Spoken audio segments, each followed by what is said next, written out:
it is appropriate for all ages. They don't have any sex scenes in it, and they don't have any like blood and gore or anything like that. Hi, happy Webtoon Wednesday. Today I'm going to be talking about Beware the Brothers. This is a historical romance kind of drama, but not really. There is some comedy in there, but it's not like real heavy on the comedy. This is my cat Freya, in case anybody doesn't know. So our main female character's name is Hari. The first chapter, you start out, she's an adult. She's actually, it's like her wedding night and she's going to get married. But when she wakes up as a child again, which is shocking to her because she gets to keep all of her memories from before. And she doesn't live with her family. She doesn't know originally what happened to her biological parents. She was adopted by like a duke and his wife when she was very young. They found her on the street when she was like, I don't know, somewhere between like 4 and 6, very small. So they had twins, and the boy's name was Eric. I honestly don't even remember what the daughter's name was, but the daughter died. And so when they saw Hari on the side of the road, like freezing to death or basically, you know, dying because she's homeless and an orphan, they took her in and adopted her and raised her as like the daughter that they lost. This is our main female character. This is actually a picture of her like when she's an adult, but when you start, like really start the story, she's actually a child. This is the main male character, whose name is Eugene. He's the oldest brother, the second son, Kavil, and then the third, the youngest son, who is Eric, which was also supposed to be the twin of the girl our main character replaced. Now, in the beginning, none of the boys like her, like none of her brothers like her, and in the previous life, she was really miserable because she felt like the boys were really mean to her and treated her really badly.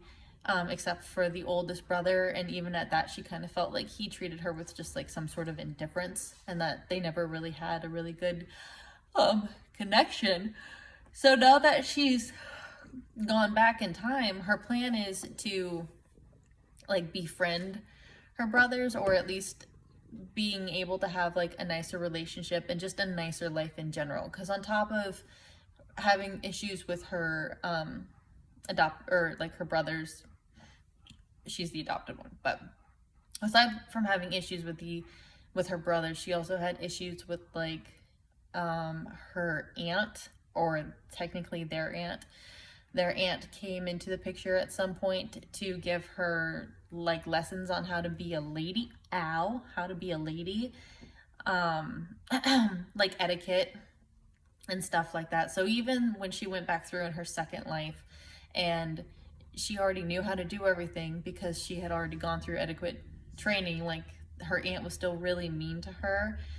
And at least the second time through, because of how she handled her relationships differently with her family, they were more supportive and had her back more during her second time around than compared to her first.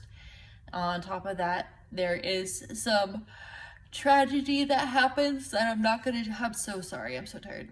There's some tragedy that happens that I'm not going to share because I feel like you should be able to read the book and find that out for yourself. I will say that Hari does try to prevent bad situations from happening because, again, she's already gone through this life, so she kind of still knows what's going to happen. But even though certain things that she tries to fix or change, it doesn't always turn out the way she wants it to, and sometimes things just are meant to happen no matter how hard you try for them not to. So there is some tragedy mixed in there as well. There's also people who are trying to, I don't know if you'd necessarily say betray the family, but try to bring the family to ruin and undermine the family, because part of it is the oldest brother ends up having to take on a lot of responsibility. And when he does this, he is still very young. So other family members are trying to take control of like the wealth and whatnot within the family, and it's a lot of stress and pressure on him. I do also like how all the brothers have different personalities, and it kind of helps them stick out more. Like the oldest one is kind of really mellow and placid and like level-headed, whereas Cavill, who is the middle brother, is just really emotional. Not necessarily in a bad way, but he's not afraid to show his emotions and how he's feeling. If he's mad, he's mad. If he's happy, he's happy. You know, if he's sad, he's sad. And he's kind of, I don't want to say dumb, but he's not the brightest crayon in the box, but you still love him anyway for it. And then Eric is how I think you phrase it. He's the youngest one. And he definitely shows more of, or gives Hari more of a hard time, because that was his twin that died. And she's very adamant of being like, you know, I'm not here to replace your sister. I can never replace her. And he's the hardest one for her to become friends with and get on good terms with. But once they get to that point where they're actually able to be just friends, they have like a really good relationship with each other. So I do like how, you know, all the brothers have different personalities, and it's not like they all just become friends with her overnight during her second life. You know, it's an actual realistic kind of play out, because everybody's different. I really do think this was a good webtoon. I thought the story was really well done. It is finally finished, a little over 100 chapters. And I really like the story. I kind of like those romance ones where it's like forbidden but not forbidden, because they're not actually brother and sister. She's adopted.